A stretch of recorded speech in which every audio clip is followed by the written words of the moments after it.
جب مسلمانوں کے پاس افرادی قوت نہ ہونے کے برابر تھی، ایمان کے اظہار کا مطلب جان کی قربانی تھا، تن پر لباس پورا نہ تھا، فاقہ کشیوں کا دور تھا، دکھ، درد، تکلیفیں، مصیبتیں،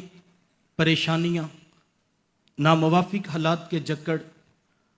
اور مخالفتوں کا ایک طوفان تھا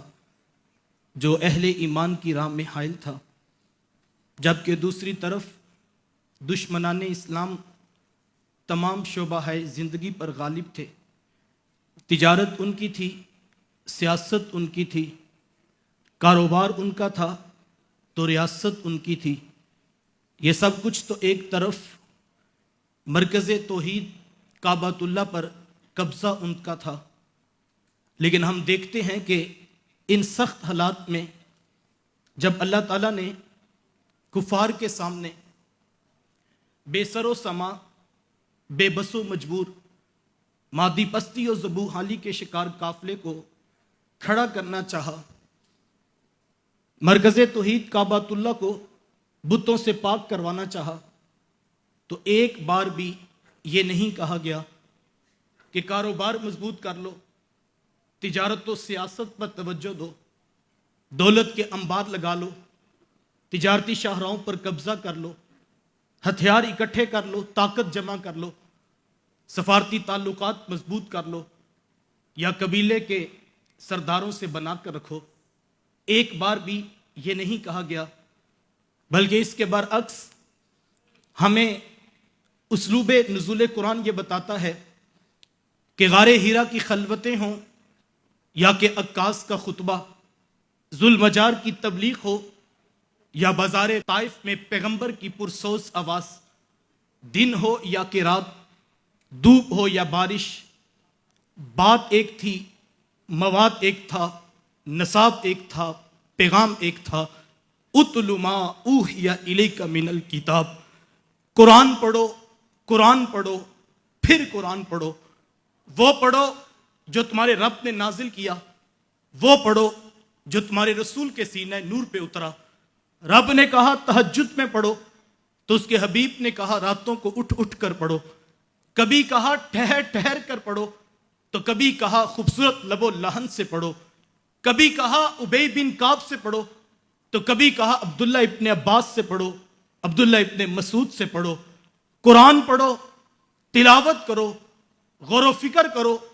تدبر کرو، نصیحت لو، عبرت پکڑو۔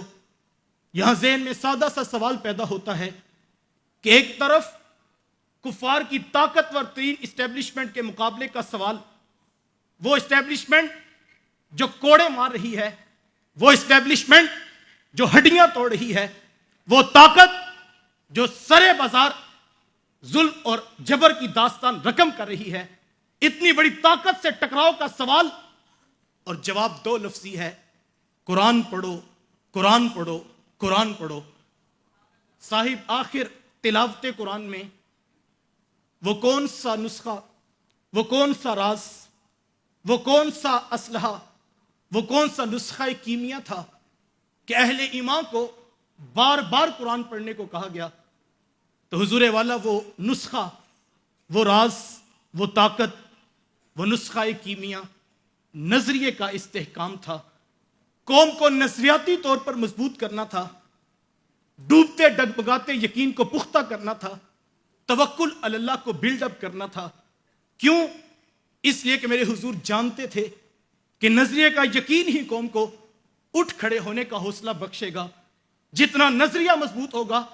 اتنی قوم مضبوط ہوگی۔ اور ہم دیکھتے ہیں مکے کی زندگی کے 13 سال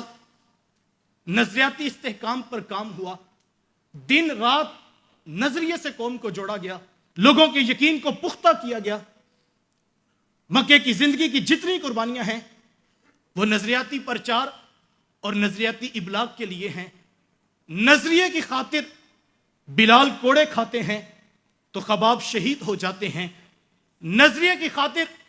حبیب بن زید کی بوٹی بوٹی نوچ لی جاتی ہے، اسی نظریے کی خاطر آل یاسر کے خون سے مکے کی سرزمین لالہ زار بنتی ہے۔ لیکن ہم دیکھتے ہیں